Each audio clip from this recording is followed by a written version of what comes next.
बांगलादेशातील हिंदू युवक दीपू दास याच्या निर्घृण हत्येच्या घटनेचा निषेध करत इचलकरंजीतील प्रांत कार्यालयासमोर हिंदुत्ववाद्यांच्या वतीनं निदर्शनं करण्यात आली। यावेळी आंदोलकांनी बांगलादेशी झेंडा फाडून तीव्र घोषणाबाजी केली।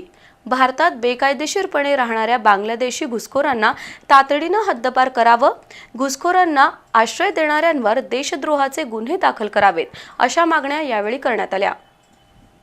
बांगलादेशातील सत्तांतरानंतर हिंदूंवरील अत्याचाराच्या घटना वाढत आहेत।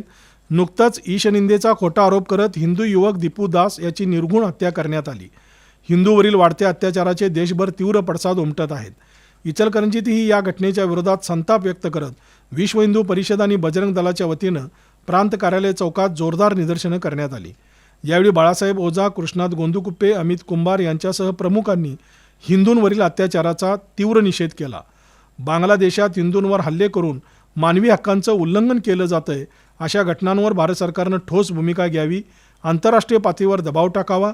त्याचबरोबर भारतातील बांगलादेशी घुसखोर आणि रोहिंग्यांना तातडीनं हद्दपार करावं, अन्यथा हिंदू रस्त्यावर उतरून तीव्र आंदोलन छेडेल, असा इशाराही देण्यात आला। आंदोलनात अनिल सातपुते, प्रवीण सामंत, मुकुंद उरुणकर, रविकिरण हुक्केरीकर, सुभाष कालेकर, अमित पाटील, सर्जेराव कुंभार, मुकेश चोथे यांच्यासह हिंदुत्ववादी कार्यकर्ते सहभागी झाले होते। यावेळी दुर्गा वाहिनीच्या कार्यकर्त्या भारत मातेच्या वेशभूषेत उपस्थित होत्या।